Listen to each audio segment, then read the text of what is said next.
हाँ जी जाकिर भाई, एक कुरान की एक आयत और है, इसके ऊपर भी थोड़ा सा रोशनी डालें, ये मौत से रिलेटेड है।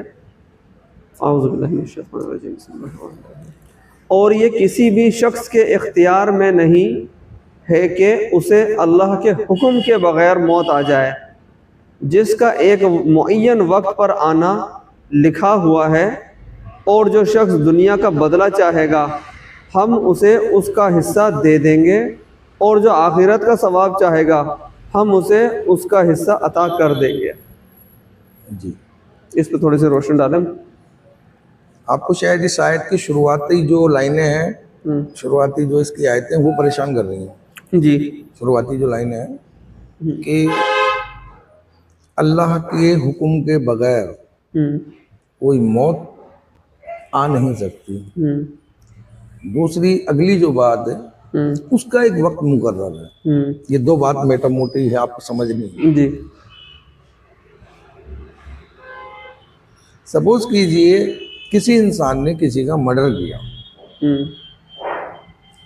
अब जो ये मर्डर करा है ये अल्लाह की मर्जी से हुआ है या बंदे के इख्तियार से हुआ है? आप इसको कैसे लेंगे? मैं कुरान से नहीं, कुरान से नहीं, जर्नल वे में हम जो बात कर रहे हैं कि एक इंसान ने दूसरे को मार दिया, तो इल्जाम किसके ऊपर आएगा? मारने वाले के ऊपर आएगा। उसने अपने इख्तियार से मारा या अल्लाह ने उससे ये सब करवाया है प्लान, प्री प्लान के हिसाब से? आप इसको कैसे लेंगे? अगर फिर आते हैं आप प्री प्लान के ऊपर कि अल्लाह का प्लान था, अल्लाह को उसको मरवाना था और ये अल्लाह के हुक्म से ही मरा है, क्योंकि अल्लाह ने इसके प्लान स्क्रिप्ट बनाई थी, ये चक्कू उठाएगा और इसके पेट में डाल देगा और ये मर जाएगा, तो फिर ये इंसान गुनहगार नहीं। और अगर ये गुनहगार नहीं तो जन्नत और दोज़ख का कोई वजूद ही नहीं। अल्लाह वहाँ कह रहा है कि कोई भी मर नहीं सकता जब तक उसका हुक्म ना हो जाए। इसको मौत की जगह आप इसको जिंदगी से समझो कि कोई इंसान तब तक जिंदा नहीं रह सकता।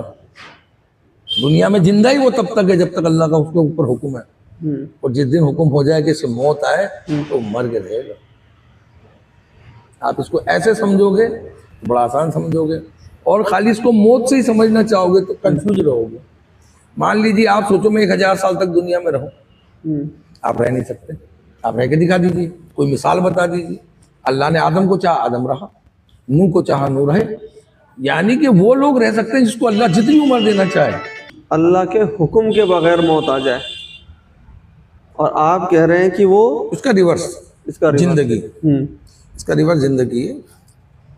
इंसान तब तक दुनिया में रह सकता है जब तक उसका हुक्म है, और जब उसका हुक्म पूरा हो चुका होता है जिंदगी का, तो जिंदगी के बाद फिर मौत